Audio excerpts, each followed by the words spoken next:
नमस्कार मंडळी, आज आपण बनवणार आहोत झणझणीत चिकन खिमा।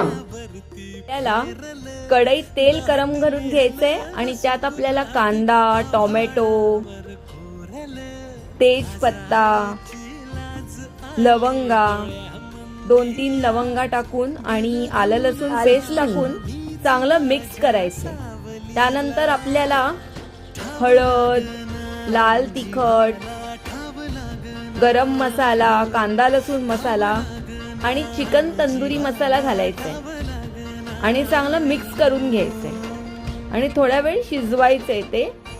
आणि नंतर आपल्याला त्यात आपला खिमा टाकायचा आहे आणि चांगला मिक्स करून घ्यायचा। आपला झणझणीत चिकन खिमा आता तयार आहे।